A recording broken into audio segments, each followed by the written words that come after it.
guy, Mr. Wolf.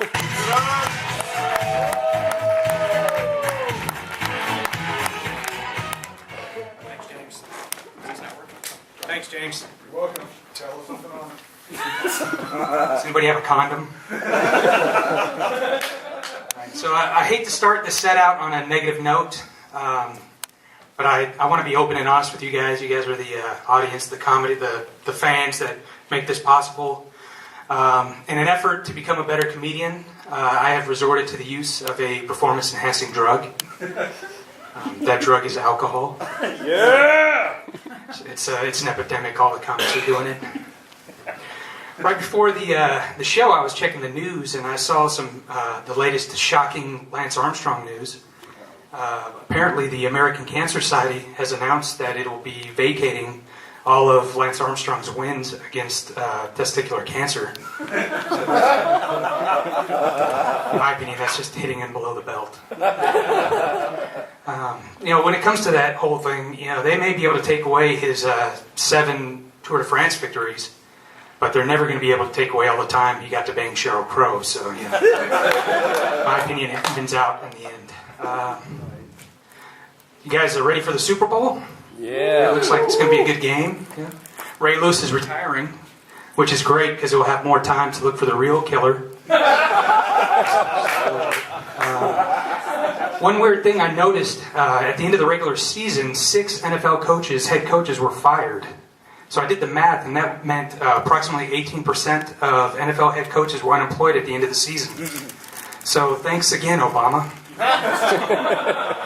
Actually, I like Obama because I own stock in a factory that makes anti-Obama stickers, bumper stickers, and that's like a demographic that kind of meshes. People that don't like Obama and people that like to express their political views on their bumpers.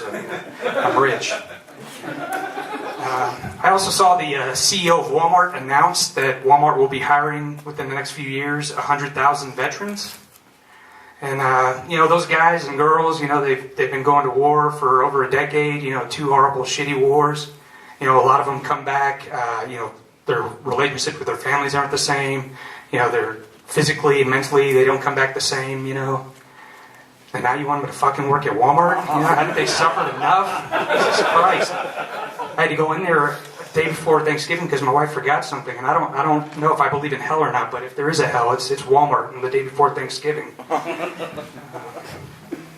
I was watching a documentary about the Buddha earlier in the week, and I learned that Buddha, at an early age, in his 20s, I believe, left his wife and kid, his infant child, to go find enlightenment.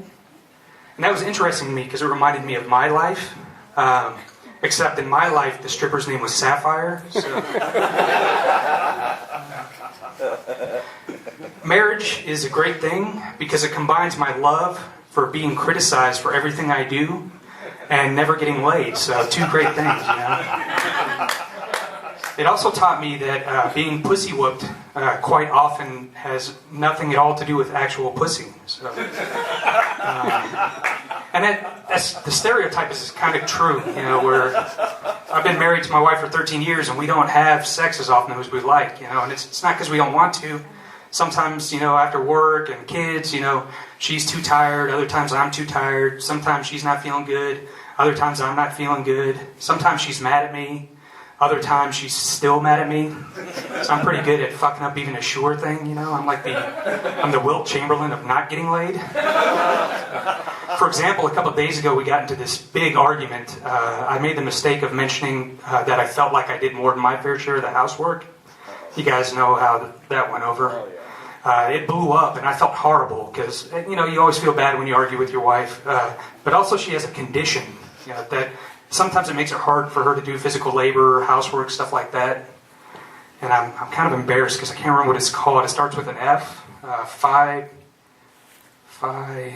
It's one of those that they think pharmaceutical companies made it up to make more money. Fucking lazy. That's what it is. My wife is fucking lazy.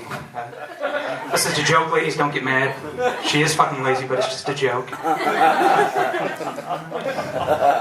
In my opinion, the worst thing about anal fisting is the awkward handshake after you pay the guy.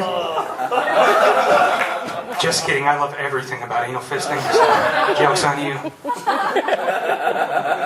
You ever accidentally get shit on your finger? And you try to wash it with scalding hot water and soap for 20 minutes. You smell your finger, and it still smells like shit. So then you start grabbing stuff like shampoo and Clorox bleach wipes and Tilex, and you spray it all over. You wash it for 20 more minutes. You smell it still smells like shit. So then you start getting really desperate. You get on Google. You know, you're on hintfromheloise.com. You start using weird stuff like lemon juice. You know, used coffee grounds. You're washing against a metal spoon. You smell your finger and it still smells like shit. Yeah, that happened to me this morning. I should be more careful when I masturbate. I want to leave you on an inspirational note, as my time's almost up. I'm 35 years old, married, kids, got a career, and I've always had a passion for entertaining people, making them laugh. And I'm up here on this stage trying to make you guys laugh. And I want to be an inspiration for you.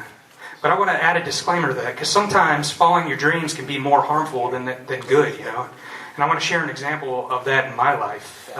When I was younger, much younger, I wanted to make love, sweet, sweet love, to all of the Golden Girls.